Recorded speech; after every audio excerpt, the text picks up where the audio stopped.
এবাৰ আন এটা খবৰ জনাব বিচাৰিছোঁ প্ৰাইম ছাছপেক্টত এবাৰ জনাব বিচাৰিছোঁ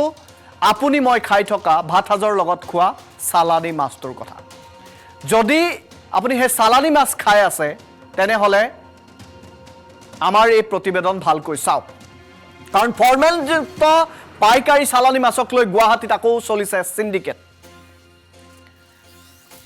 দুখন বজাৰত দুটা বিশেষ গেঙে চলাই আছে চালানী মাছ আৰু এই চালানী মাছক আমি উল্লেখ কৰিছোঁ চাওক নেতৃত্বত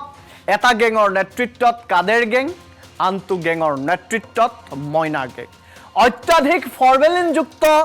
চালানী মাছ বিক্ৰী হৈ আছে চালানী মাছৰ বেহা চলি আছে আৰু এই চালানী মাছক লৈ সিন্ডিকেট হৈছে আকৌ আমি সাৱধান কৰি দিছোঁ গুৱাহাটী মহানগৰবাসীক আপুনি যদি এই চালানী মাছ খায় এনে ধৰণৰ চালানী মাছ ফৰ্মেলযুক্ত চালানী মাছ দীৰ্ঘদিন ধৰি খাই আছে তেনেহলে আপুনি বেমাৰত আক্ৰান্ত হ'ব সেই কথা ডক চিকিৎসকে নিশ্চিত কৰিছে আৰু এই চালানী মাছ এতিয়া গুৱাহাটীত বিক্ৰী হৈ আছে বহিৰাজ্যৰ পৰা ফৰ্মেলযুক্ত চালানী মাছ আহিছে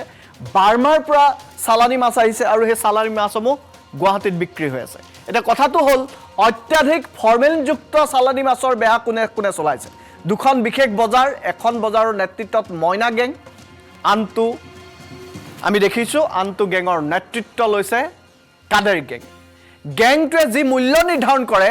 সেই মূল্যতে চালানী মাছ ক্ৰয় কৰিব লাগে এতিয়া গুৱাহাটীৰ বেপাৰী আমি পুলপেটৰ জৰিয়তে দেখুৱাব বিচাৰিছোঁ ফৰ্মেলিনযুক্ত চালানী মাছৰ সিন্ডিকেট হৈ আছে গুৱাহাটীত এখন বজাৰ আছে ভেটাপাৰাৰ মাছ বজাৰৰ পৰা কাদেৰ মইনাহতে সিন্ডিকেট চলাইছে অত্যন্ত কদৰ্যময় পৰিৱেশত চালানী মাছৰ বেহা চলিছে ভেটাপাৰাত কাদিৰহতৰ 5জনীয়া কমিটিক গুণ্ডাকৰ্ণী দিলে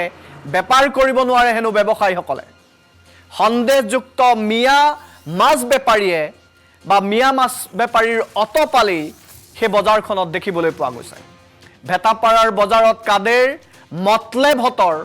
দাদাগিৰি বাঢ়িছে আৰু তেওঁলোকে যিটো মূল্য নিৰ্ধাৰণ কৰে সেই মূল্যতে মাছ বিক্ৰী কৰিব লাগে থলুৱা মৎস্য ব্যৱসায়িক মাধমাৰ হুদাই অন্ধ্ৰ প্ৰদেশৰ মাছৰ ওপৰত সিন্ডিকেট চলাইছে এই গেংটোৱে এই গেংটোৰ বিৰুদ্ধে কোনে কেতিয়া ব্যৱস্থা গ্ৰহণ কৰিব আমি দৃশ্যাংশ দেখুৱাব বিচাৰিছোঁ আপুনি মই প্ৰতিদিনে ভাত সাজৰ লগত খাই থকা চালানী মাছটো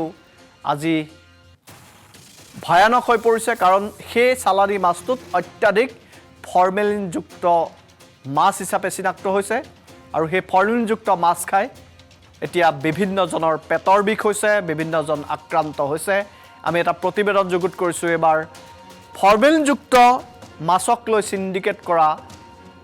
সেই ব্যক্তিসকলক লৈ আমি এটা প্ৰতিবেদন যুগুত কৰিছোঁ ব্যক্তিসকলক দেখুৱাব বিচাৰিছোঁ অসমৰ ৰাইজে চাওক চালানী মাছক কেন্দ্ৰ কৰি সিন্ডিকেট চলোৱা ব্যক্তিকেইজন কোন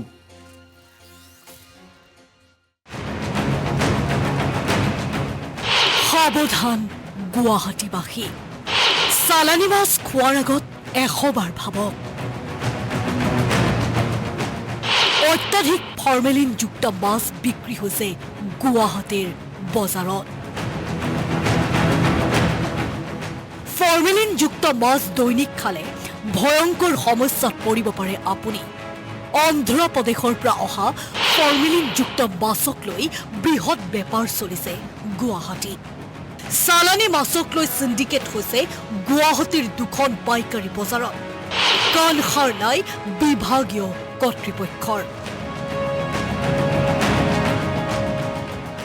লালুগড় শিৱশক্তি নগৰৰ পাইকাৰী বজাৰলৈ ট্ৰাকে ট্ৰাকে আহে অন্ধ্ৰ প্ৰদেশৰ চালানী মাছ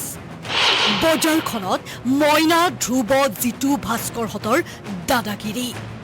মইনাহতৰ গেংটোৰ মতেই বেপাৰীয়ে বিক্ৰী কৰিব লাগে মাছ গেংটোৱে যি মূল্য নিৰ্ধাৰণ কৰে সেই মূল্যতেই মাছ ক্ৰয় কৰিব লাগে গুৱাহাটীৰ বেপাৰীয়ে কাহিনী পোৱাতেই চালানী মাছৰ বেপাৰ লালুগাঁৱত চলে মইনাহতৰ দাদাগিৰিত অতিষ্ঠ হৈছে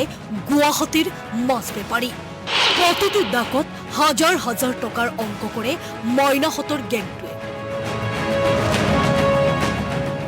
মইনা ধ্ৰুৱ জিতু ভাস্কৰ জয়দীপহেঁতৰ অটপালি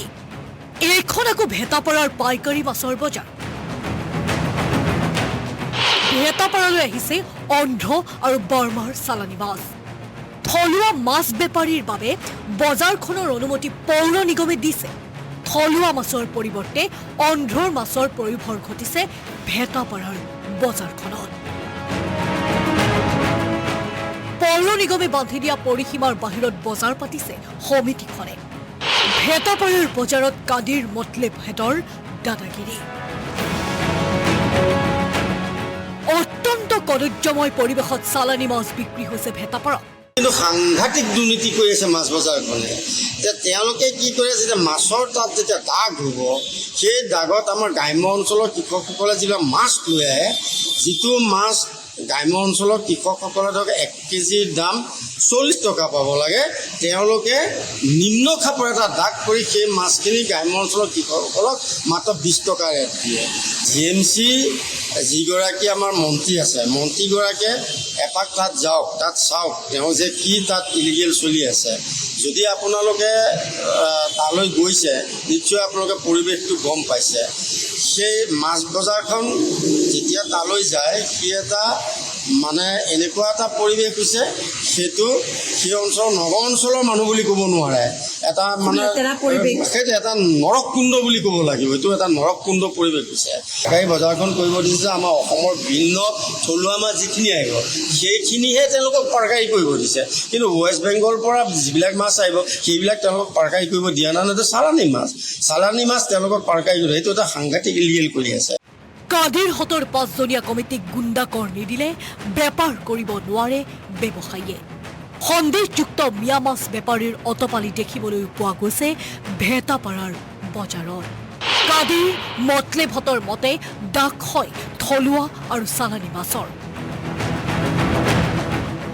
থলুৱা মৎস্য ব্যৱসায়িক মাধমাৰ সোধাই অন্ধ্ৰৰ মাছৰ ওপৰত সিন্ডিকেট চলাই যোৱা গেংটোৰ বিৰুদ্ধে এতিয়া কোনে ল'ব ব্যৱস্থা? Bureau report, Assam times.